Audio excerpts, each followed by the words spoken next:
Okay, let's jump right in. Back in 2012, one of the most powerful women in America quit her job, basically saying that having it all was impossible.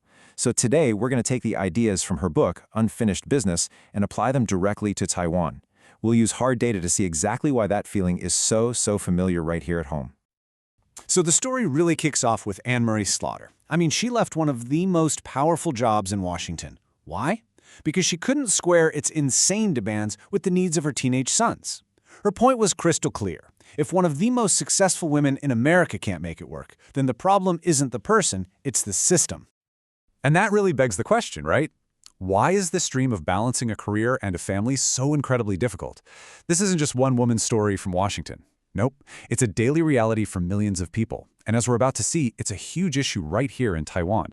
And you know, this isn't some abstract philosophical debate. In Taiwan, you can see the consequences written plain as day in our national statistics.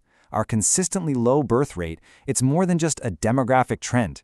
Think of it like a flashing red light on the dashboard. It's the clearest sign we have that the current system is just not working. So here's our game plan. First, we're going to break down why this idea of having it all is really a trap. Then we'll dive into Taiwan's own data to see just how deep this problem goes. And finally, and this is the important part, we'll look at a clear blueprint for how we can actually start to fix it. All right, section 1. So why can't we have it all? You know, it really starts with the words we use. When Anne-Marie Slaughter left her job, the media said she was dropping out. Just that phrase alone tells you everything. It reveals this deep-seated cultural bias that choosing to prioritize your family is somehow a career failure. It exposes a system that actively penalizes caregiving. And that leads us to the absolute core argument of the book, and honestly the biggest mental shift we all need to make. We have got to stop blaming ourselves. We have to start looking at the broken structures all around us. The problem isn't that you're bad at juggling. The problem is the system is rigged against juggling from the get-go. Slaughter says we need to totally rename the issue. It's not a woman's problem, it's a work problem. Think about it. The entire way our professional lives are structured, this demand for constant, round-the-clock availability, was designed for a world where one parent, usually the man, worked and the other stayed home. That world is long gone. But the work structures, they never changed. And that's what's creating this impossible conflict for everyone. And a huge piece of this puzzle is how we even think about care. We tend to see it as a checklist, right? Feeding, dressing, driving. But Slaughter makes this really important distinction. True care is a relationship. It's about nurturing and development. The fact that care workers are some of the lowest paid people out there, it just shows that our economy completely misunderstands and undervalues this essential human work. And we have to talk about the cultural side of things too. Have you ever heard of the Halo Dad syndrome? It's that thing where a dad does basic parenting, takes his kid to the park, and everyone treats him like a superhero. It seems kind of harmless, but this over-the-top praise creates this really damaging double standard. It says that for women, care is an expectation, but for men, it's this optional heroic thing to do. And that subtly keeps men from jumping in all the way and just keeps the old system chugging along. So, here's the bottom line. You've got this fundamental mismatch. On one side, you have the old model of a career path, a straight line, where success is measured by face time and any break you take is a black mark. And on the other side, you have the actual reality of family life, which is messy, unpredictable, and demands flexibility. These two models are basically at war with each other, and that's where all the stress comes from. Okay, so this isn't just theory from a book written in America. These exact pressures are playing out right now, right here in Taiwan. And the proof? It's in the official data from our very own Ministry of Labor. Now this is where it gets really interesting. This isn't just a boring list of numbers. This table right here, it's like a window into the invisible pressures that are shaping the choices of Taiwanese parents. It shows the completely different math that men and women are forced to do when they think about taking parental leave. So let's really break down what these numbers are telling us. Okay, look at this gap. Almost 23% of women worry about fitting back in when they return to work. For men, less than 14%. That's a 9-point difference. And this isn't just about feeling a little anxious. This perfectly shows that dropping out penalty we talked about. It's a justified fear based on the reality of Taiwanese workplaces where women who take time off for care often face quiet discrimination and see their careers stall out. And this one is just as telling. When it comes time to end parental leave, over 40% of women say that having childcare arranged is a key factor. For men, it's only 26%.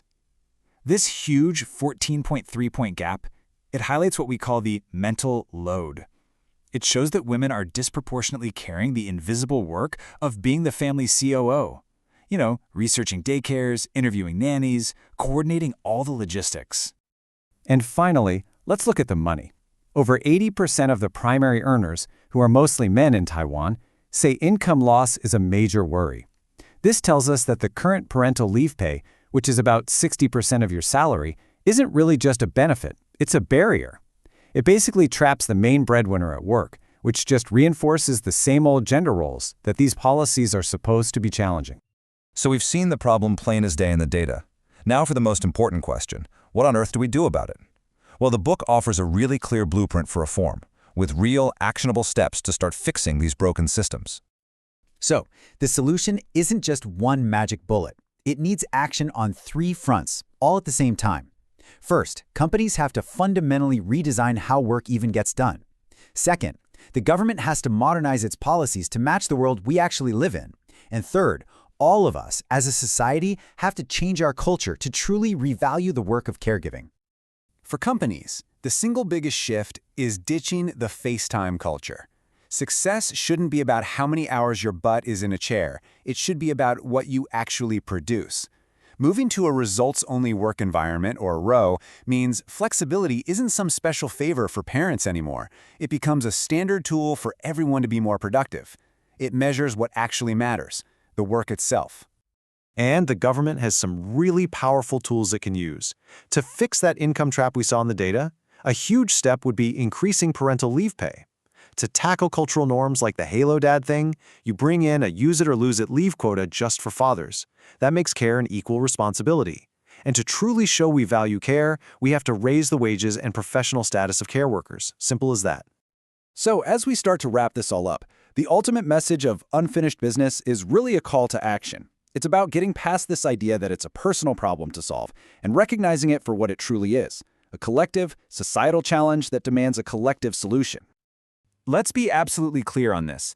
If you are struggling to balance everything, you are not failing. The system is failing you. And fixing this system isn't just about women's liberation, it's about men's liberation too. It's about freeing men from that narrow breadwinner box and letting them be more involved caregivers, and freeing women to chase their ambitions without being penalized for it. They are truly two sides of the very same coin. So what's the end goal here? I think this quote just says it perfectly. The goal isn't just to solve a problem. It's to build a fundamentally better society. It's a vision where sharing care isn't a sacrifice, but the very foundation of a healthier society, a more prosperous economy, and a world where everybody is freer to live the life they actually want. And so, that's what we're left with. The blueprint is here, the data is clear, and the need is urgent. The only question left is, are we, as a society, ready to get to work and finally finish this unfinished business? Thanks for joining me for this explainer.